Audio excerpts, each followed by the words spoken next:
Good morning, सुप्रभात दोस्तों। हमारे परिवार नोबल नेचर आरएस में आपका हार्दिक स्वागत और अभिनंदन अभिव्यक्त किया जाता है। दोस्तों, जो भौतिक भूगोल मैंने स्टार्ट करी थी उसका एक बहुत बड़ा टॉपिक जैव मंडल आपके समक्ष लेकर हाजिर हुआ हूँ। दोस्तों, स्पेशल 11वीं और फर्स्ट ईयर वाले और स्पेशल रीट के लिए ये वीडियो है। दोस्तों, रेट में इसमें से 1 या 2% आने की प्रबल संभावना है। दोस्तों, क्योंकि रेट में जो आपको पता होगा विश्व और भौतिक जो भूगोल है उसका अधिकांश पार्ट हटा दिया गया है। उसमें कुछ ही टॉपिक बचे हैं, जैसे अक्षांश देशांतर जो मैंने पढ़ा दिया आपको।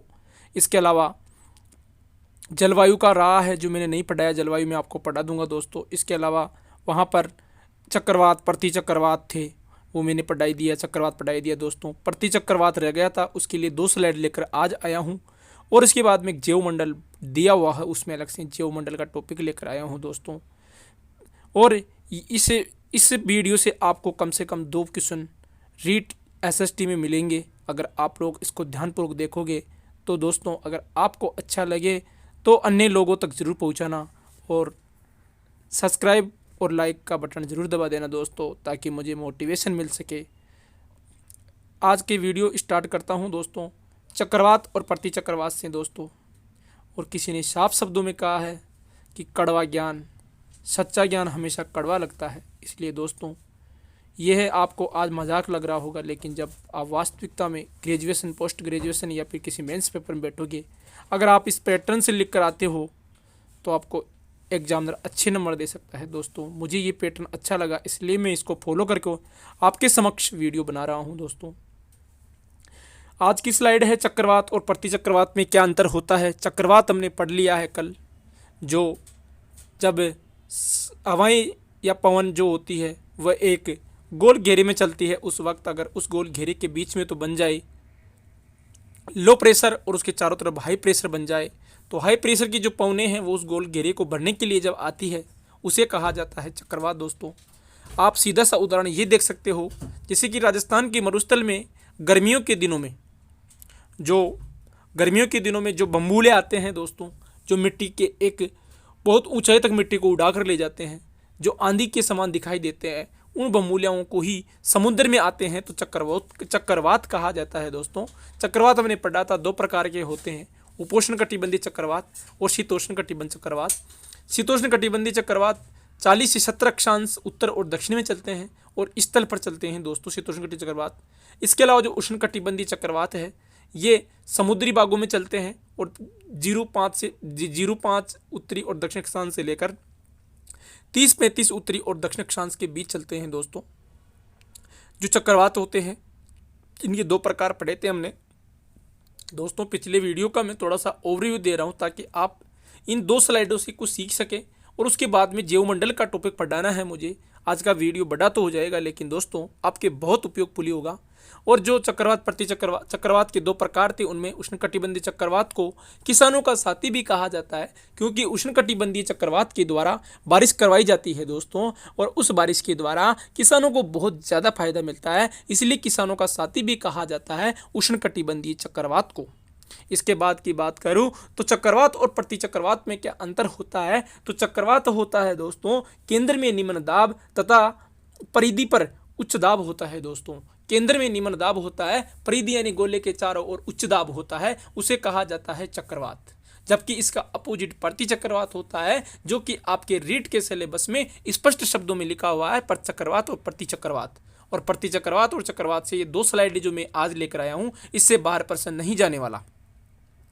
तो प्रति चक्रवात की परिभाषा की बात करूं तो केंद्र में उच्च दाब तथा परिधि पर निम्न दाब होता है। चक्रवात का बिल्कुल अपोजिट होता है, केंद्र में हाई प्रेशर होता है और चारों तरफ लो प्रेशर होता है। केंद्र का जो हाई प्रेशर होता है वो जो चारों तरफ लो प्रेशर बनता है, उस लो प्रेशर को भरने के लिए केंद्र की जो हाई प्रेशर की हवाएं हैं वो लो प्रेशर के चारों ओर घूमती है और केंद्र में एक गोला बन जाता है, उसे कहा जाता है प्रति चक्रवात। दोस्तों, चक्रवात का उल्टा होता है प्रति चक्रवात। दोनों डायग्राम के द्वारा आप अच्छे से समझ भी सकते हो और इस डायग्राम को अपने कॉपी में बनाकर अपने जीवन में उपयोगी भी बना सकते हो। कभी भी आपको किसी भी बुक से पढ़ने की जरूरत नहीं पड़ेगी। अगर इन डायग्राम को खुद की कॉपी में लिखकर बार बार देख लोगे तो चक्रवात और प्रति चक्रवात में कभी भी अंतर आपको दोबारा से किसी भी गाइड या बुक में पढ़ने की जरूरत नहीं पड़ेगी। केंद्र में निम्न दाब और परिधि की चारों तरफ, केंद्र के चारों तरफ जो हवाएं होती है उनका जहां पर निम्न दाब हाई प्रेशर, केंद्र में तो निम्न दाब यानी लो प्रेशर और चारों तरफ हाई प्रेशर यानी उच्च दाब होता है, उसे कहा जाता है चक्रवात। और प्रति चक्रवात कहा जाता है अगर केंद्र में हाई प्रेशर होता है और चारों तरफ लो प्रेशर होता है, उसे प्रति चक्रवात कहा जाता है। डायग्राम बना लो दोस्तों, और इसके अलावा आप इस वीडियो को देखते समय इनको उतार लो, इससे बाहर कोई प्रश्न नहीं बनने वाला रीट परीक्षा में स्पेशल। उसके बाद का जो सेकंड स्लाइड है दोस्तों, ये भी उसी से संबंधित है, उनका जो अंतर है उसके बारे में दिया हुआ है। अगर आपको अब ये सबसे बड़ा प्रश्न यहीं से बनेगा कि उत्तरी गोलार्ध में चक्रवात की दिशा कैसे होती है और दक्षिणी गोलार्ध में चक्रवात दिशा कैसे होती है और प्रति चक्रवात की कैसे होती है। तो दोस्तों आपको यहाँ पर स्पष्ट एक ट्रिक के द्वारा समझाया गया है। आप एन दिख रहा होगा आपको, एन को मैंने एन जो लिखा होता है नॉर्थ हेमिस्फीयर को एन दर्शाता है और साउथ हेमिस्फीयर यानी दक्षिण गोलार्ध को एस दर्शाता है। दोस्तों नॉर्थ हेमिस्फीयर की एन से आप समझ सकते हो जो एन का ऊपर वाला तीर है उसके समानांतर, जैसे घड़ी के दिशाओं के विपरीत घड़ी कैसे चलती है दोस्तों, घड़ी की सुई चलती है 12 के बाद 1 बजता 2 बजता 3, लेकिन जो चक्रवात की स्थिति है और नॉर्थ हेमिस्फीयर में है वहां पर आप ध्यानपूर्वक देखिए दोस्तों, जैसे घड़ी 12 के बाद में 7 बजा रही है, 7 के बाद 6 के बाद में 12 के बाद 3 बजा रही है, 12 के बाद 9 बजा रही है, 9 के बाद 6 पे जा रही है, 6 के बाद में फिर 3 पे आ रही है और फिर 12 पे आ रही है दोस्तों। यानी कि घड़ी की सुई की दिशा के विपरीत होता है चक्रवात उत्तरी गोलार्ध में। वही चक्रवात दक्षिण गोलार्ध में आपको देखे दिशा उसकी, तो आप देख सकते हो दोस्तों जैसे एस आकृति साउथ हेमिस्फीयर में होती है और यहाँ पर क्या होता है, यहाँ पर आप इस चक्रवात की दिशा देख सकते हो दोस्तों, घड़ी की सुई की दिशा के अनुरूप होता है यानी क्लॉकवाइज होता है दोस्तों। दक्षिण गोलार्ध में चक्रवात की स्थिति क्लॉकवाइज होती है जबकि उत्तरी गोलार्ध में एंटी क्लॉकवाइज होती है दोस्तों। आप इस डायग्राम को ढंग से रट लेना दोस्तों, इसमें ये बता रहा है स्पष्ट शब्दों में कि नॉर्थ हेमिस्फीयर यानी उत्तरी गोलार्ध में जो साइक्लोन की दिशा होती है, साइक्लोन की डायरेक्शन होती है, वो नॉर्थ हेमिस्फीयर में कैसी होती है, एंटी क्लॉकवाइज होती है, जबकि साउथर्न हेमिस्फीयर में आपको दिखाई दे रहा होगा दोस्तों क्लॉकवाइज होता है। क्या होता है, साइक्लोन।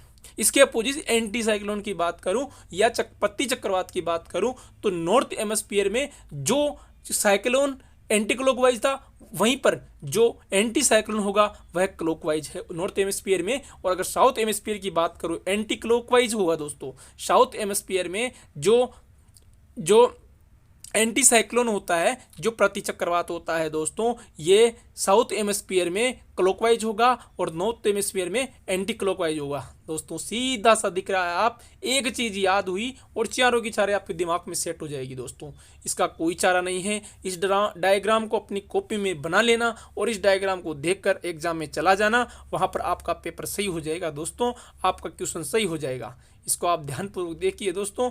यहाँ पर जो दिया हुआ है नॉर्थन जो हेमिस्फीयर है वहाँ पर जो साइक्लोन होता है वो क्या होता है दोस्तों, एंटी क्लॉकवाइज होता है, जबकि साउथर्न हेमिस्फीयर में साइक्लोन क्लॉकवाइज होता है। वहीं पर अगर एंटी साइक्लोन की बात करें, प्रति चक्रवात की बात करें तो नॉर्थर्न हेमिस्फीयर में होगा दोस्तों क्लॉकवाइज और दक्षिणी गोलार्ध में होगा एंटी क्लॉकवाइज। इस डायग्राम को अपनी कॉपी में छाप लो दोस्तों, मेरी आवाज़ को ध्यान से सुन लो, यहीं से प्रश्न बनेगा। ये 2 स्लाइडें ही थी चक्रवात और प्रति चक्रवात की, इनको ध्यान से देख लेना। इसके अलावा जो चक्रवात पढ़ना है ढंग से आपको, तो उसके लिए आप पिछला वीडियो देखिए दोस्तों, जो मैंने एक दिन छोड़ के 2 दिन पहले अपलोड किया था दोस्तों। इन वीडियो को देखकर आप एग्जाम में जाइए और एग्जाम हॉल से बाहर निकलने के बाद अगर आपको यहाँ से प्रश्न नहीं मिलते हैं तो आप जो कमेंट बॉक्स है उसमें खुला पड़ा मिलेगा, आपको कुछ भी लिख सकते हो। उसके बाद की बात है दोस्तों, इसके आगे चक्रवात का पार्ट मैंने समाप्त कर दिया है। अब आ रहा है दोस्तों जैवमंडल। जैवमंडल एक विशिष्ट टॉपिक है जो किसी भी सिलेबस में बिना कहे जोड़ा जाता है दोस्तों। रीट का ले लो आप, आईएएस का ले लो आप, आरएस का ले लो, इसके अलावा आप फर्स्ट ग्रेड का ले लो, सेकंड ग्रेड का ले लो, फर्स्ट ग्रेड में सेकंड ग्रेड में एसएसटी में देख लो, और रीट के अंदर आप एसएसटी में देख लो, या फिर आप फर्स्ट ग्रेड की ज्योग्राफी का पार्ट पढ़ रहे हो, या फिर आप ज्योग्राफी रखते हो, तो वहाँ पर भी आपको जीवमंडल तो जरूर मिलेगा दोस्तों। इसके अलावा जो फर्स्ट ग्रेड में जो फर्स्ट पेपर होता है वो कॉमन पेपर होता है, उसमें जीवमंडल दिया हुआ होता है दोस्तों, मेरा पेपर दिया हुआ है वो। इसके अलावा आपको अगर जीवमंडल की बात करूं, जिसे हम बोलते हैं बायोस्फीयर, जीवमंडल किसे बोलते हैं दोस्तों? बायोस्फीयर को, जीवमंडल या बायोस्फीयर। और ये आपके सारे एग्जाम में इंपॉर्टेंट है। आईएएस ले लो, आरएएस ले लो, रीट ले लो, एसएससी ले लो दोस्तों, सभी प्रकार के लोगों के लिए ये अति महत्वपूर्ण है। अब हमने पहले बात कर ली थी कि ये पृथ्वी किस प्रकार से उत्पन्न हुई है। एक ग्रहण परिकल्पना जो कि लाप्लास ने दी थी, उसके अकॉर्डिंग ये जो पृथ्वी है इसकी उत्पत्ति हुई थी दोस्तों। सूर्य के एक दूसरा ग्रह आकर टकराता है और सूर्य से कुछ पिंड निकलकर बाहर आ जाते हैं, और उन पिंडों की सूर्य से दूरी चले जाने के बाद भी वो पिंड सूर्य की आकर्षण शक्ति में उलझ कर रह जाते हैं और सूर्य के चारों तरफ चक्कर लगाने लग जाते हैं। स्टार्टिंग में हमारी पृथ्वी भी सूर्य के समान एक हीलियम और हाइड्रोजन के गैसों का एक मिश्रण हुआ करती थी, लेकिन ये सूर्य से दूर आ जाने के कारण इसमें क्या हुआ दोस्तों, जो हाइड्रोजन और हीलियम जो गैसीय अवस्था में था वो धीरे धीरे ठोस बन गया दोस्तों। दूर होने के कारण सूर्य के पास तो कोई भी वस्तु ठोस नहीं हो सकती, लेकिन सूर्य से दूर जाने के बाद जो पृथ्वी का कण था वो कुछ मात्रा में, कुछ ही हिस्सा उसका ठोस बन पाया। उस हिस्से को कहा जाता है, जो थोड़ा बहुत ठोस हुआ उसको हम स्थलमंडल कहते हैं, उसको हम 7 महाद्वीप कहते हैं। इसके अलावा जो भाग आज भी द्रव अवस्था में है उसको हम जल कहते हैं दोस्तों, जलमंडल कहते हैं। आपको यहाँ दिख रहा होगा जलमंडल, वायुमंडल और स्थलमंडल। वायुमंडल का दोस्तों आपको मैंने विस्तृत वर्णन बताया है, पिछले 2-3 वीडियो को देख करके आप वायुमंडल के बारे में संपूर्ण जानकारी इकट्ठा कर सकते हो। जलमंडल की बात दोस्तों हम कभी बाद में करेंगे, और जीवमंडल की बात आज करेंगे हम। जलमंडल, वायुमंडल और स्थलमंडल, इन तीनों का बीच का जो संक्रमण क्षेत्र होता है, इन तीनों के अंतःक्रिया के द्वारा जो जीवों की उत्पत्ति हुई है। एक जीव जीवित रहने के लिए 3 चीज़ों की आवश्यकता होती है। उसके श्वास लेने के लिए स्थल होना चाहिए या फिर जल होना चाहिए, और उसका जो श्वास होता है कहाँ होगा, वो वायुमंडल होना चाहिए। वायुमंडल, जलमंडल और स्थलमंडल का जो संक्रमण क्षेत्र होता है उसको जीवमंडल कहा जाता है दोस्तों, उसको जीवमंडल कहा जाता है। और आज हम बात करेंगे जीवमंडल पर, बायोस्फीयर पर।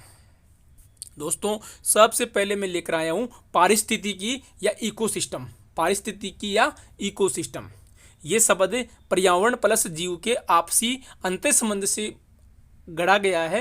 ये शब्द पर्यावरण और जीव के आपसी अंतर संबंध की क्रिया के द्वारा पारिस्थितिकी तंत्र या इकोसिस्टम बनता है दोस्तों। और इकोसिस्टम शब्द का सर्वप्रथम प्रयोग एजी टेंसले ने किया था लगभग 1935 के आसपास। सेकंड विश्व युद्ध से जस्ट पहले टेंसले ने पारिस्थितिकी या इकोसिस्टम नामक शब्द का प्रयोग किया था। और इकोसिस्टम किसे कहा जाता है दोस्तों? इकोसिस्टम कहा जाता है पर्यावरण और जीव के मध्य, यानी कि जो जीव होता है उसके और जो पर्यावरण यानी एनवायरनमेंट होता है, उन दोनों के बीच में आपसी अंतःक्रिया, जो आपसी अंतःक्रिया होती है, आपसी जो समन्वय होता है, आपसी जो आकर्षण होता है, उसको कहा जाता है इकोसिस्टम दोस्तों।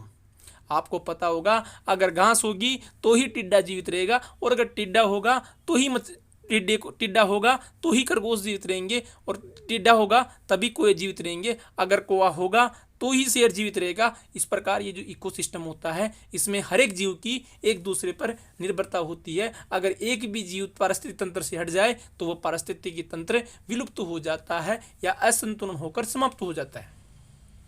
आपने सुना होगा अगर पश्चिम के मरुस्थल में कभी पेड़ पौधे नहीं हुआ करते थे तो वहाँ पर जीवित रहने के लिए आवश्यक दशाएं नहीं थी। तो पश्चिमी मरुस्थल का जो आज के अगर 200 साल पहले की बात करूं तो पश्चिम मरुस्थल में कुछ भी नहीं था, वहाँ पर जनशून्य क्षेत्र था, कोई नहीं रहता था। आज आप देख सकते हो दक्षिण अमेरिका में 1 वर्ग किलोमीटर में एक व्यक्ति निवास करता है। तो इसका रीजन ये है कि वहाँ का जो पारिस्थितिकी तंत्र है, वहाँ के जो जीव है, वहाँ पर जो जीवों का जो समीकरण है वो मनुष्य के समतुल्य नहीं है। इसलिए जो पारिस्थितिकी तंत्र होता है वो दोस्तों जो हमारे चारों ओर का वातावरण जिसे हम पर्यावरण कहते हैं और जो जीव पाए जाते हैं उनके मध्य आपसी अंतर संबंध को ही इकोसिस्टम कहा जाता है। और इकोसिस्टम शब्द को सर्वप्रथम एजी टेंसले ने दिया था।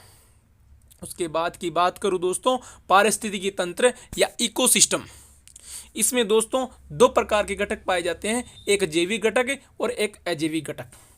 अगर जैविक घटकों की बात करूं तो वे घटक जो कि जिनमें जीवांश पाया जाता है, जिसमें पौधे, पेड़ पौधे और जीव जंतु सम्मिलित होते हैं। अजैविक घटक वे होते हैं जो मनुष्य या पेड़ पौधों को जीवित रहने के लिए आवश्यक दशाएं प्रदान करते हैं, उन्हें कहा जाता है अजैविक घटक।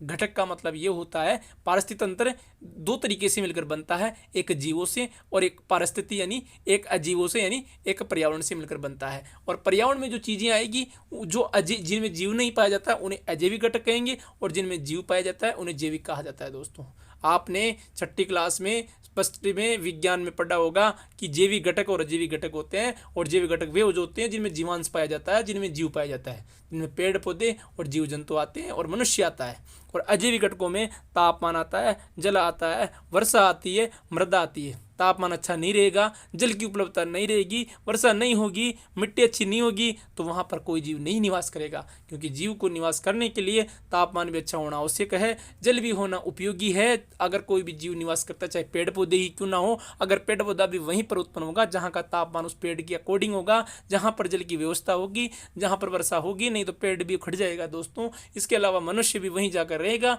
जहाँ उसको रोटी, कपड़ा और मकान अच्छे तरीके से प्राप्त हो जाए। उसके बाद की बात करूं जैविक घटकों की, तो जैविक घटकों में क्या क्या आता है, उपभोक्ता, उत्पादक आते हैं। उत्पादक पेड़ पौधों कहा जाता है, जो स्वयं का भोजन स्वयं बनाते हैं, सौर ऊर्जा को प्रकाश संश्लेषण के द्वारा अपनी खुद की ऊर्जा बनाते हैं, इसलिए पेड़ पौधों को उत्पादक या उपभोक्ता कहा जाता है, उत्पादक कहा जाता है। और उपभोक्ता में वे आते हैं जो कि प्राथमिक, द्वितीयक और तृतीयक होते हैं। जो प्राथमिक उपभोक्ता वे होते हैं जो कि पेड़ पौधों को खाते हैं, द्वितीय उपभोक्ता वे होते हैं जो प्राथमिक उपभोक्ताओं खाते हैं, और तृतीय उपभोक्ता वे होते हैं जो द्वितीय उपभोक्ताओं खाते हैं। और जब ये द्वितीय, तृतीय, प्राथमिक तीन उपभोक्ताएं मरते हैं तो उसके बाद में जो इनका अपघटन करते हैं, मृत शरीर को जो खाते हैं, उनको अपघटक कहा जाता है, जिसमें जीवाणु, विषाणु और कवक होते हैं।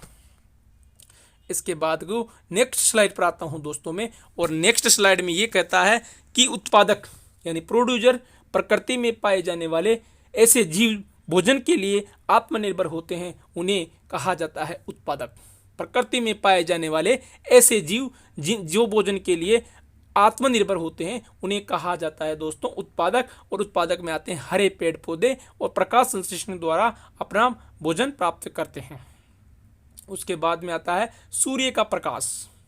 देख लो दोस्तों, आपको अच्छी तरह दिख रहा होगा, C6CO2 plus 6H2O, 6CO2 plus 6H2O से मिलकर के जो बनता है C6H12O6 यानी ग्लूकोज बनाते हैं, और उसे अपने भोजन के रूप में ग्रहण करते हैं। इसे कहा जाता है प्रकाश संश्लेषण की क्रिया। इसको आप चित्र को बना लेना दोस्तों अच्छी तरीके से, और ये चित्र याद कर लेना। प्रकाश संश्लेषण की क्रिया के द्वारा पेड़ पौधे अपना भोजन खुद बनाते हैं, इसलिए पेड़ पौधों को स्वपोषी कहा जाता है, स्वपोषी कहा जाता है दोस्तों। नेक्स्ट स्लाइड है उपभोक्ता। प्रकृति में पाए जाने वाले जीव जो प्रत्यक्ष एवं अप्रत्यक्ष रूप से उत्पादकों पर निर्भर रहते हैं। मतलब प्रकृति में पाए जाने वाले जीव जो प्रत्यक्ष या अप्रत्यक्ष रूप से उत्पादकों पर निर्भर होते हैं, या उत्पादक यानी पेड़ पौधों पर निर्भर होते हैं, उन्हें कहा जाता है उपभोक्ता। उपभोक्ता क्या होते हैं, परपोषी यानी दूसरों के माध्यम से भोजन पर निर्भरता, परपोषी कहलाते हैं।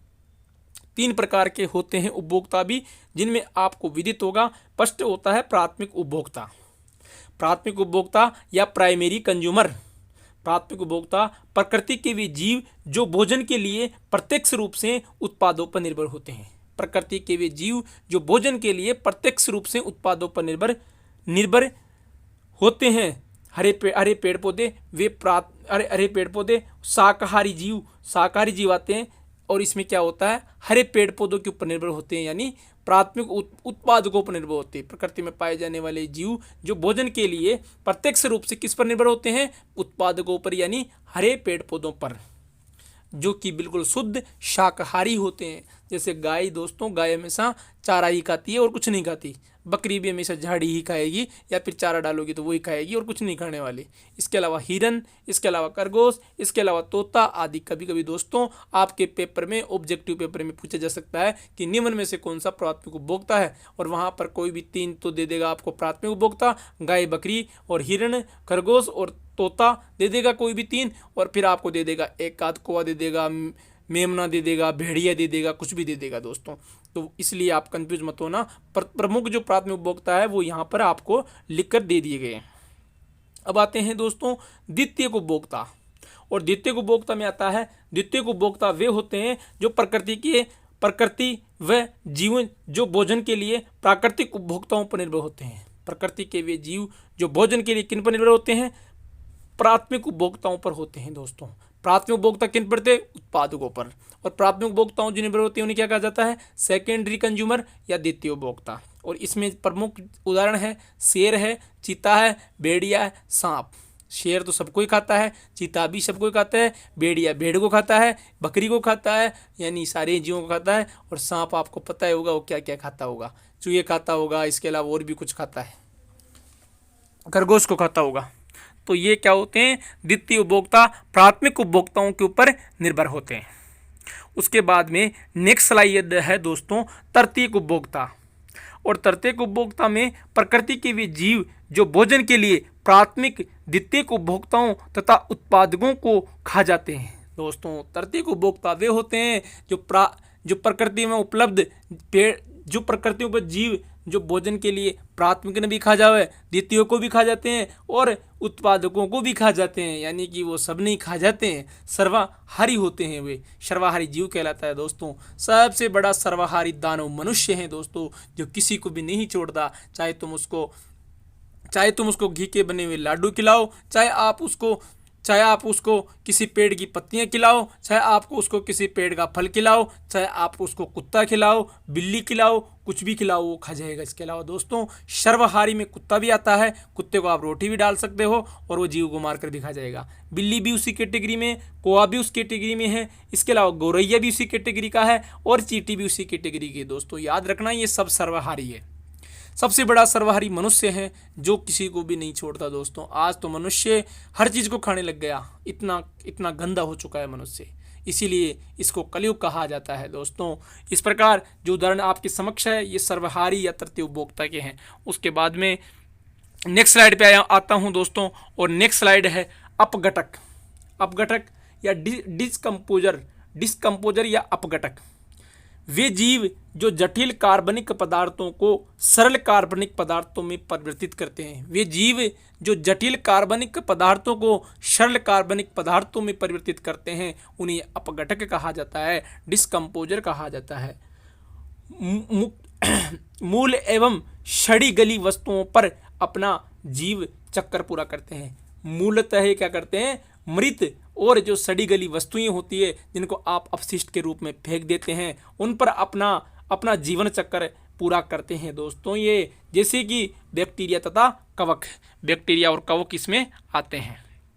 उसके बाद में इनके बारे में कुछ और इम्पोर्टेंट तथ्य या फैक्ट है दोस्तों, वो है पारिस्थितिकी तंत्र का मित्र कहा जाता है। अगर अपघटक नहीं होते तो दोस्तों जो जीव मर जाता है उसको कोई नहीं खाता और वह शरीर हमेशा ऐसा का ऐसा यथावत पड़ा रहता। तो आप देख सकते हो रोज कितनी जानवर मरते हैं, कितना मनुष्य मरता है। अगर मनुष्य को जला करके उसकी तो राख बना दी जाती है, लेकिन और जो जीव मरते हैं अगर अपघटक नहीं होते तो क्या पारिस्थितिकी तंत्र आज शुद्ध मिलता आपको? कभी भी नहीं मिलता दोस्तों। इसलिए अपघटकों को पारिस्थितिकी तंत्र का मित्र कहा जाता है, प्रकृति का सफाई कर्मी कहा जाता है दोस्तों। प्रकृति का सफाई कर्मी कहा जाता है। अगर ये प्रकृति शुद्ध है तो कहीं ना कहीं अपघटकों की वजह से है। ये प्रकृति को शुद्ध कर देते हैं। जीवों को जो जटिल कार्बनिक अणुओं से बने होते हैं जीवों का शरीर, उसको खा करके एक सरल कार्बनिक अणु बदल करके मिट्टी बना देते हैं दोस्तों। इसलिए इनको पारिस्थितिकी तंत्र का मित्र कहा जाता है, प्रकृति का सफाई कर्मी भी कहा जाता है। इसके अलावा मरोत जीव भी कहा जाता है इनको,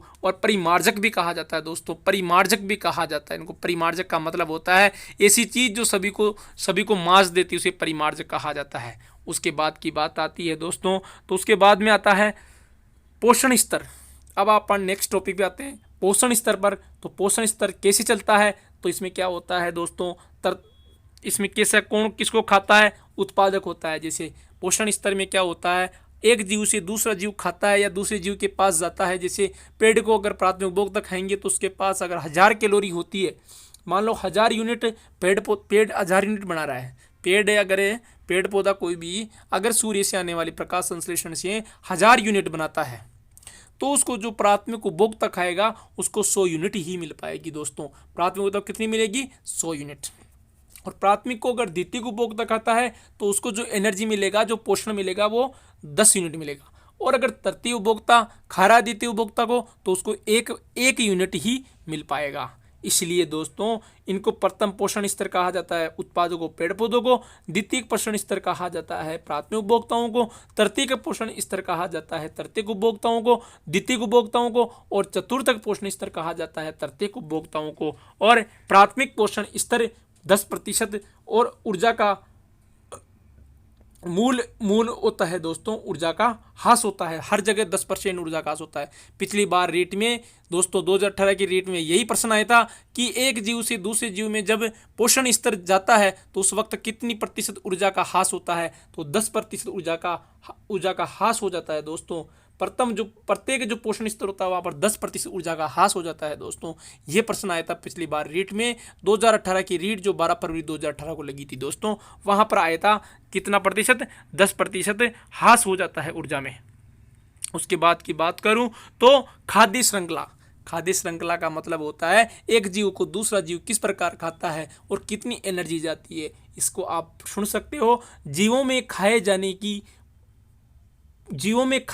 की प्रवृत्ति पाई जाती है। आपको बताया था मैंने कि प्राथमिक उत्पादक को प्राथमिक उपभोक्ता खाता है, प्राथमिक को द्वितीय उपभोक्ता खाता है, द्वितीय को तृतीय खाता है, तृतीय को कौन खाता है, फिर अपघटक खा के उसको नष्ट कर देते हैं।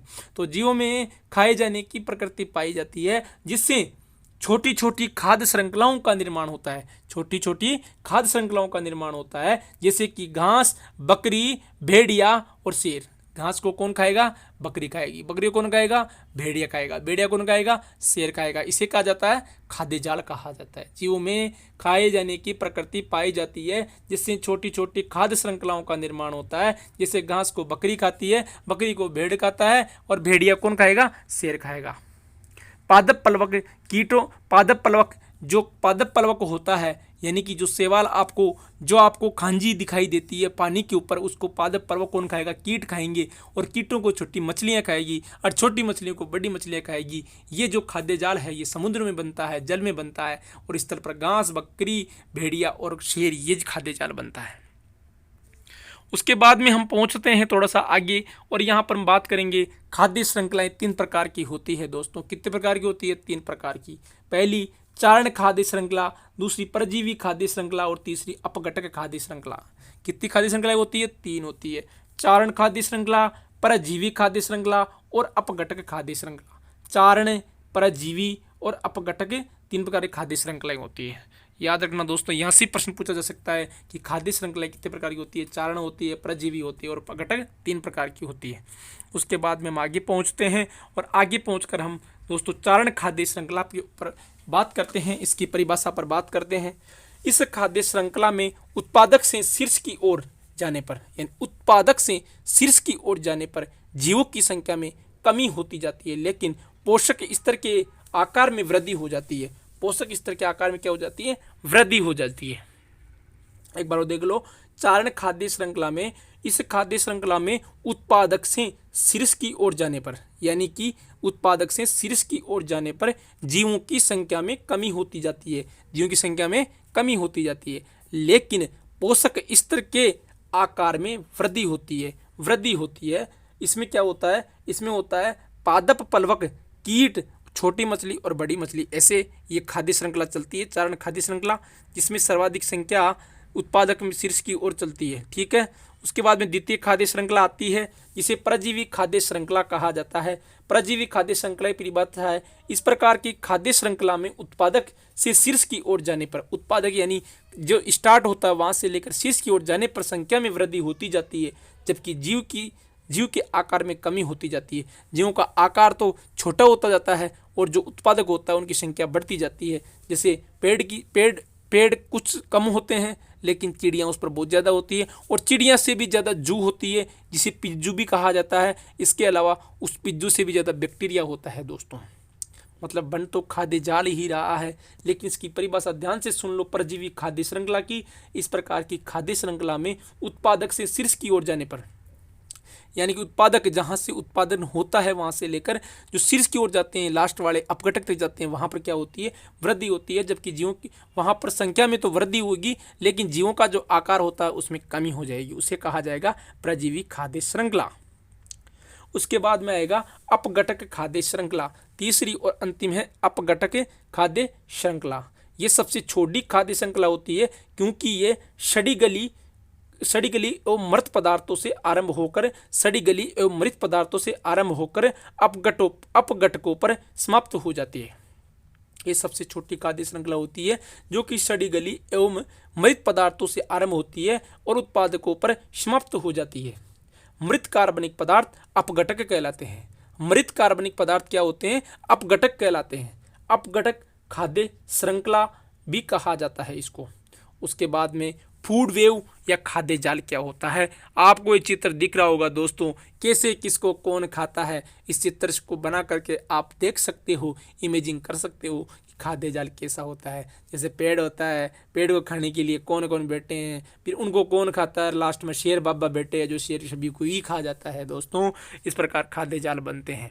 उसके बाद में फूड चेन ये होती है। इस चित्र के द्वारा आप समझ सकते हो कि फूड चेन कैसे चलती है। देख लो यहाँ पर प्राथमिक उत्पादक जो कि प्रोड्यूसर होता है, जो कि आपको घास दिख रहा होगा दोस्तों। उसके टिड्डा खा रहा है, टिड्डे का चित्र दिख रहा होगा आपको, जिसे प्राइमरी कंज्यूमर कहा जाता है। उसके बाद में कौन आ रहा है, टिड्डी के बाद में आपको दिख रहा होगा सेकेंडरी जो प्रोड्यूसर है, द्वितीय उपभोक्ता है, वो कौन है दोस्तों, आपको दिख रहा होगा ब्लू बर्ड कहलाता है, जिसको पक्षी होते हैं। और फिर उसके बाद में इसको खाएगा कौन, टर्सियरी या सांप खा जाएगा।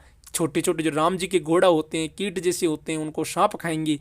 और सांप को कौन खा जाएगा, लास्ट में तृतीय उपभोक्ता जो सांप है, और सांप मरने के बाद अपघटक खा जाएंगे उसको। इस प्रकार चलती है फूड चेन या खाद्य जाल। उसके बाद में दोस्तों ये आता है पिरामिड। और पिरामिडों से भी प्रश्न पूछा जा सकता है कि कौन सा पिरामिड उल्टा होता है, कौन सा सीधा होता है। जब किसी भी पारिस्थितिकी तंत्र में जीवों की संख्या, जैव भार एवं ऊर्जा को, जीवों की संख्या, जैव भार को और ऊर्जा को लेकर सोपान तैयार किया जाता है। जब किसी भी पारिस्थितिकी तंत्र में जीवों की संख्या, जैव भार और ऊर्जा को लेकर सोपान तैयार किया जाता है, तो एक ग्राफ प्राप्त होता है जिसे पिरामिड कहते हैं। उस ग्राफ को क्या कहते हैं, पिरामिड कहते हैं दोस्तों। और पिरामिड की संख्या 1 टन ALTON एल्टन के समान होती है। पिरामिड की संख्या संकल्पना एल्टोन ने दी थी दोस्तों। एल्टोन नामक का एक कोई साइंटिस्ट हुआ था, एल्टोन नाम का, उसने पिरामिड की जो संकल्पना प्रस्तुत करी थी दोस्तों। एक बार और देख लो पिरामिड क्या होता है। जब किसी भी पारिस्थितिकी तंत्र में जीवों की संख्या, जैव भार तथा ऊर्जा को लेकर सोपान तैयार किया जाता है, तो एक ग्राफ प्राप्त होता है जिसे पिरामिड कहते हैं। और पिरामिड की संकल्पना एल्टोन ने दी थी दोस्तों। उसके बाद की बात करूं, पिरामिड 3 प्रकार के होते हैं। खाद्य श्रृंखला भी, जाल भी 3 प्रकार के थे, पिरामिड भी 3 प्रकार के होते हैं। पहला है संख्या पिरामिड, नंबर पिरामिड। दूसरा है जैवभार पिरामिड, जिसे जैवभार पिरामिड। और तीसरा ऊर्जा पिरामिड, एनर्जी पिरामिड। दूसरा जैवभार पिरामिड, बायोमास पिरामिड, बायोमास जैवभार बायोमास पिरामिड। संख्या नंबर पिरामिड, जैवभार बायोमास पिरामिड। और तीसरा ऊर्जा पिरामिड यानी एनर्जी पिरामिड। पहला है संख्या पिरामिड। और संख्या पिरामिड की बात करूं तो किसी भी पारिस्थितिकी तंत्र में जीव की संख्या को विकसित किया जाता है। किसी भी पारिस्थितिक तंत्र में जीवों की संख्या को निरूपित किया जाता है दोस्तों, निरूपित किया जाता है। किसी भी पारिस्थितिक जीवों की संख्या को निरूपित किया जाता है, उसे कहा जाता है संख्या पिरामिड। उत्पादक हमेशा नीचे रखता जाता है। याद रखना, नोट लगा के याद कर लेना, हमेशा किसी पिरामिड को बनाते समय उसके नीचे ही नीचे कौन होंगे, उत्पादक होंगे। और संख्या पिरामिड में क्या होता है, किसी भी पारिस्थितिक तंत्र में जीवों की संख्या को निरूपित किया जाता है। उसके बाद में नेक्स्ट आता है आपका, नेक्स्ट में है पेड़ को चिड़िया खाती है, चिड़िया को जू खाता है, जू को बैक्टीरिया खाता है। और ये क्या है, उल्टा पिरामिड है दोस्तों। संख्या के आधार पर पिरामिड पूछ रहा है ये, संख्या पिरामिड, संख्या के आधार पर पेड़ देखते हो आप, पेड़ बहुत कम संख्या में होता है। उत्पादक हमेशा नीचे रहेगा, चाहे उल्टा बने चाहे सीधा बने, उत्पादक कहाँ होगा, नीचे रहेगा। तो सबसे नीचे पेड़ है, पेड़ को चिड़िया खाता है, चिड़िया को जू खाती है, जू को बैक्टीरिया खाता है। पेड़ों की संख्या सबसे कम होती है, फिर चिड़िया ज़्यादा होती है, जू से ज़्यादा होती है, बैक्टीरिया से ज़्यादा होता है। इसलिए उल्टा पिरामिड बनता है। किसका किसका उल्टा बनेगा दोस्तों, ये बनेगा किसका, पेड़, चिड़िया, जू और बैक्टीरिया का। उसके बाद में संख्या पिरामिड नंबर 2, इसमें क्या होता है, पादप प्लवक। पादप प्लवक, जंतु प्लवक, छोटी मछलियाँ, बड़ी मछलियाँ। यहाँ पर प्रोड्यूसर कौन है, उत्पादक कौन है, पादप प्लवक, जिसे आप कांजी बोलते हो या सेवाल बोलते हो, जो समुद्र के किनारे तैरते रहते हैं, हरे हरे कलर के।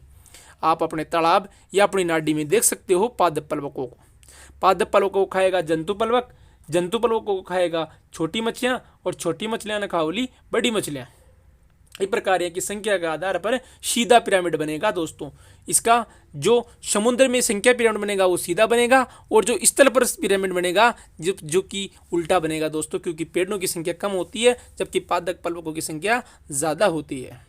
उसके बाद में दूसरा पिरामिड आता है जीवभार पिरामिड, जिसे बायोमास पिरामिड भी बोला जाता है। यह पिरामिड किसी भी परिस्थिति की तंत्र में जीव के भार को निरूपित करता है। वो संख्या को निरूपित कर रहा था, ये जीव के भार को निरूपित करता है। किस जीव का भार ज़्यादा होता है उसी को निरूपित करेगा जीवभार पिरामिड दोस्त, जीवभार पिरामिड। और यहाँ पर आप देख सकते हो जीवभार पिरामिड में क्या होता है, पेड़ को चिड़िया खाती है, चिड़िया को जू खाती है, जीव को जीवाणु खाता है। अब आपको दिख रहा होगा यहाँ पर सीधा पिरामिड बनेगा, क्योंकि पेड़ सबसे भारी होता है, चिड़िया उनसे कम भारी होती है, जुआंसू भी कम भारी हो जाए, और जीवाणु तो सबसे छोटा छोटा होया करे जाए। आपने पता होगा कि पेड़ तो सबसे भारी हो जाए। मास, बायोमास की बात कर रहा है, जीवभार, किसका जीवभार ज़्यादा है, किस पर ज़्यादा जीव रह सकते हैं। जीवभार का मतलब होता है किस पर ज़्यादा जीव निर्भर हो सकते हैं। पेड़ पर सबसे ज़्यादा जीव निर्भर होया करे, और पेड़ के ऊपर चिड़िया रोज, चिड़िया से ज़्यादा कम भार किसको हुआ, झूका हुआ है, और सबसे कम भार जीवाणु रो। तो इस प्रकार पेड़ ज़्यादा वायुभार वाला होता है, बायोमास वाला होता है, चिड़िया नंबर 2, जू नंबर 3 और जीवाणु नंबर 4। सीधा पिरामिड बनेगा इसका दोस्तों जीवभार का। इसके अलावा दूसरा पिरामिड आप देख सकते हो पादप प्लवक। आपको पतित होगा पादप प्लवक हमेशा उत्पादक नीचे रहेगा, फिर आएगा जंतु प्लवक, फिर छोटी मछलियाँ, फिर बड़ी मछलियाँ। और जो यहाँ पर बनेगा समुद्र पर जब बायोमास के आधार पर पिरामिड बनेगा वो कैसा बनेगा, उल्टा बनेगा दोस्तों। आप देख सकते हो संख्या के आधार पर जो भार स्थल पर बन रहा था वो उल्टा बन रहा था, जबकि समुद्र का सीधा बन रहा था, क्योंकि समुद्र का जो प्लवक होते हैं, पादप प्लवक होते हैं, वो अधिक संख्या में होते हैं, जबकि बायोमास में वो सबसे कम होते हैं। इसलिए समुद्र में जो बायोमास के अंदर पिरामिड है वह उल्टा बनेगा, क्योंकि सबसे कम बायोमास किसका होगा, पादप प्लवकों का, फिर उसके बाद जंतु प्लवक का, फिर होगा इसके बाद में छोटी मछलियों का, और सबसे लास्ट के मायने बड़ी मछलियों रो जो बायोमास हो है वो हुआ करे। इसके बाद की बात करूँ दोस्तों तो ऊर्जा पिरामिड यानी एनर्जी पिरामिड।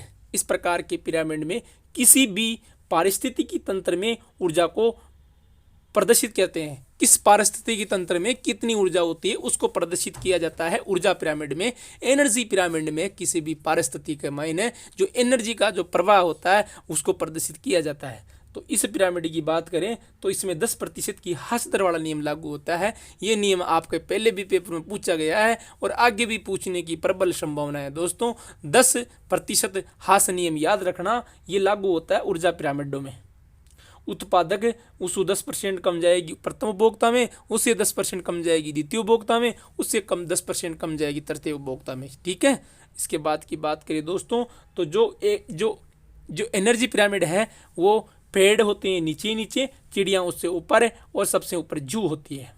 यानी ऊर्जा का पिरामिड हमेशा सीधा बनता है। याद रखना दोस्तों, ऊर्जा का पिरामिड सीधा ही बनेगा, क्योंकि सर्वाधिक ऊर्जा पेड़ में ही होगी। और किस में होगी, पेड़ मतलब पेड़ से ही ऊर्जा सबने मिल रही है तो पेड़ में सबसे ज़्यादा ऊर्जा होगी, उनके बाद चिड़िया में, उसके बाद में किस में होगी, जू में होगी। इस प्रकार जो हमेशा ऊर्जा का पिरामिड क्या होता है, सीधा बनता है दोस्तों।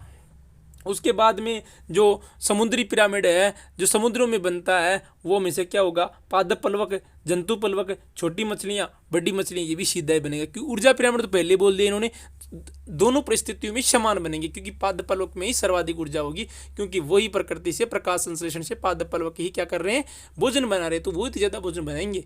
ऊर्जा पिरामिड सीधा ही बनेगा दोनों परिस्थिति में, चाहे आप समुद्री परिस्थिति की बात करो चाहे स्थलीय परिस्थिति की बात करो। अगर संख्या के आधार पर आप समुद्री परिस्थिति की बात करोगे तो संख्या के आधार पर पादप पलवक ज़्यादा होंगे, इसलिए उसका सीधा बनेगा। और जो जो स्थल बनेगा, पेड़ों की संख्या कम होगी तो वो उल्टा बन जाएगा। वहीं अगर बायोमास की बात करेंगे तो जो स्थल का पेड़ों का वाला जो पारिस्थितिक तंत्र है वो तो बनेगा सीधा, क्योंकि पेड़ों का बायोमास ज़्यादा होता है और पादप पलवों का बायोमास कम होता है, इसलिए जो समुद्री पारिस्थितिक तंत्र है वो उल्टा बनेगा। और अगर ऊर्जा पिरामिड में बात करें तो ऊर्जा में दोनों ही समान बनेंगे, सीधे बनेंगे। उसके बाद में आगे बढ़ता हूं दोस्तों, और आगे जो बढ़ता हूं मैं, वहां पर आपको दिख रहा होगा वैश्विक तापन या हरित गृह प्रभाव। दोस्तों एक घटना लेकर आया हूं मैं आपके सामने, वैश्विक तापन या हरित गृह प्रभाव क्या होता है, तो इसके बारे में बात बताऊं आपको मैं। दोस्तों आपका जैवमंडल समाप्त हो चुका है, लेकिन जैवमंडल को आपका दोस्तों जो ये रीट का पेपर है, इसमें आपके लिए वैश्विक ताप मतलब पर्यावरण से संबंधित समस्याएं और पर्यावरणीय मुद्दों का बारे में टॉपिक जोड़ा गया है। दोस्तों एक वीडियो इसके बाद में पर्यावरण समस्या पर लेकर आऊँगा, उसके बाद में फिर आपका रीट का लगभग भौतिक भूगोल का टॉपिक समाप्त हो जाएगा। दो चीज़ें रहेगी, सूर्य ग्रहण, चंद्र ग्रहण और जलवायु, उनके ऊपर अलग अलग दो वीडियो लाना पड़ेगा। उसके बाद में आपको विश्व भूगोल में कुछ भी नहीं पढ़ना है दोस्तों, फिर आप भारत भूगोल और राजस्थान भूगोल की ही चिंता करें। उनमें भी अगर आप लोग सपोर्ट करोगे तो उनका भी वीडियो मेरे द्वारा अपलोड कर दिया जाएगा, जिससे मेरा भी फायदा होगा दोस्तों और आपको भी समकक्ष फायदा मिल सकेगा। वैश्विक तापन या हरित गृह प्रभाव, ग्रीन हाउस इफेक्ट या ग्लोबल वार्मिंग, शब्द सर्वप्रथम किसने दिया, बेली ब्रेकर ने दिया दोस्तों 1975 में, वेली ब्रेकर ने दिया। और आपको इस चित्र के द्वारा समझाया जा रहा है कि क्या होता है वैश्विक तापन या ग्रीन हाउस प्रभाव। दोस्तों आपको मैंने पहले भी बताया था एक वीडियो में कि ग्रीन हाउस प्रभाव क्या होता है, सिर्फ ये एक ही चीज़ लेकर आया हूँ आज, और इसको आप इस चित्र के द्वारा समझ सकते हो। इसमें यह कहा गया है स्पष्ट शब्दों में कि वैश्विक जो तापन है ये क्यों बढ़ रहा है। दोस्तों आपको विदित तो होगा कि जहाँ पर शीतोष्ण कटिबंधीय क्षेत्र होते हैं, शीत क्षेत्र होते हैं, वहाँ पर एक कांच का मकान बना दिया जाता है, और उस कांच के मकान में सूर्य की किरणें आती तो है लेकिन वापस नहीं जा पाती, इसलिए वो सूर्य जो कांच का मकान होता है वहाँ का टेम्परेचर अच्छा बना रहता है, और वहाँ पर आप गर्मियों की चीज़ें बो करके और वहाँ पर आप सूर्य के प्रकाश को एब्जर्व करके और आप वहाँ जीवित रह सकते हो, आपको ठंड महसूस नहीं होगी। उसी प्रकार यह जो पृथ्वी है, यहाँ पर जो ओजोन परत है दोस्तों, वो पराबैंगनी किरणों को आने नहीं देती, और आ जाती है तो जाने नहीं देती दोस्तों। तो आपको विदित होगा पिछले कुछ वर्षों से जो CFC और जैसे CO2, CH4, NO2, इसके अलावा जलवाष्प, O2, CFC आदि गैसों के कारण जो हरित गृह प्रभाव की स्थिति उत्पन्न होती है, उसमें क्या हो रहा है दोस्तों, जो ओजोन परत है ना उसमें छेद हो रहा है, इसलिए सूर्य की पराबैंगनी किरणें सीधे पृथ्वी पे आ रही है और पृथ्वी का तापमान बढ़ रहा है। इसे ही हरित गृह प्रभाव कहा जाता है। हरित गृह गैसें, इन गैसों को याद कर लेना दोस्तों, डायरेक्ट एग्जाम पूछा जाएगा कौन सी गैसें हरित गृह प्रभाव वाली गैसें कहलाती है या ग्रीन हाउस गैसें कहलाती है। CO2 carbon dioxide, CH4 carbon monoxide, NO2 nitrous oxide, जलवाष्प O3 और CFC क्लोरोफ्लोरोकार्बन, इन समस्त गैसों को याद कर लेना दोस्तों। ये सारी गैसें ग्रीन हाउस गैसें कहलाती है। इसके अलावा जो पार्थिव विकिरण है सूर्य की, उनको परावर्तित करने, अवशोषित करने का काम करती है गैसें, लेकिन इनमें असंतुलन होने के कारण ओजोन परत में छिद्र हो रहा है, और पृथ्वी का जो मौसम तापमान में जो होने वाला जो वृद्धि है उसे ही वैश्विक तापन कहा जाता है दोस्तों। उसे वैश्विक तापन का आपने सोचा होगा, आपने पढ़ा होगा कि औद्योगिक क्रांति से लेकर अब तक 2 डिग्री तापमान वैश्विक तापमान था, वो 2 डिग्री बढ़ चुका है। इसलिए जो ग्रीन हाउस प्रभाव, इसके कारण क्या हो रहा है दोस्तों, हमारे ग्लेशियर पिघल रहे हैं और ग्लेशियर नदियों के द्वारा समुद्रों में जा रहे हैं वो पानी के रूप में, और समुद्रों का जल स्तर बढ़ रहा है दोस्तों। ऐसा कहा जाता है कि आने वाले 50 वर्षों में बेंगलोर जैसे शहरों में पानी की व्यवस्था तो, पीने के पानी तो नहीं होगा, लेकिन बेंगलोर जैसे, बम्बई जैसे शहर जलमग्न हो जाएंगे दोस्तों, क्योंकि वहाँ पर पीने का पानी समाप्त हो रहा है और वहाँ पर समुद्रों का स्तर बढ़ रहा है। इसलिए बम्बई और फिलीपींस और मालदीव जैसे देशों के अस्तित्व पर खतरा मंडरा रहा है दोस्तों। इंडोनेशिया, मलेशिया जैसे देशों पर जो द्वीपीय देश है वहाँ पर, और हो सकता है आने वाले 150 वर्षों में हमारे देखते हुए ही ये पृथ्वी के अधिकांश कुछ देश जलमग्न हो जाए। तो ये वैश्विक तापन बहुत बड़ी घटना है दोस्तों। अगर हम हमारे पर्यावरण पर ध्यान नहीं देंगे तो वैश्विक तापन ही हमारा एक जो किसी ने सब साफ बड़े आदमियों ने कहा था, पहले वाले लोगों ने, कि एक वक्त ऐसा आता है जब ये पारिस्थितिकी तंत्र बिगड़ जाता है और इसकी वजह से पर्यावरण खराब हो जाता है और मनुष्य को इस सृष्टि को वापस से समाप्त करना होता है और इस सृष्टि वापस से समाप्त हो जाएगी। तो वैश्विक तापन पर ध्यान देने की एक अति महत्वपूर्ण घटना है दोस्तों। हम सबको पर्यावरण बचाने की सोचनी चाहिए। इस घटना से हमें कुछ सबक लेना चाहिए दोस्तों। ये जो गैसें बताइए CO2, CH4, NO2, जलवाष्प आदि, इन पर ध्यान देना चाहिए हमें। इनके संरक्षण या इनके जो उत्सर्जन है उन पर संतुलन रखना चाहिए। अंत में कहना चाहेंगे दोस्तों, इस वीडियो से एक संदेश देना चाहूँगा कि आप अगर पर्यावरण बचाना है, आपको कुछ करना है, तो आप अधिक से अधिक पेड़ पौधे लगाए दोस्तों। और अगर लगे हुए पेड़ पौधे लगा भी नहीं सकते हम स्टूडेंट लाइफ में, तो हमारे जो पौधे हैं उनको बचाने का हमें प्रयास जरूर करना चाहिए। और अंत में ये कहना चाहूँगा दोस्तों, अगर ये वीडियो आपके एग्जाम में फ़ायदा पहुँचाए, चाहे रीट का हो, चाहे RS का हो, चाहे IS का हो, चाहे SSC का हो, तो दोस्तों कमेंट बॉक्स में आप कम से कम अपना कमेंट करके और हमारे उत्साहवर्धक जरूर करें और वीडियो को अंत तक देखें। जय हिंद, जय भारत। कल एक नए वीडियो के साथ मिलेंगे।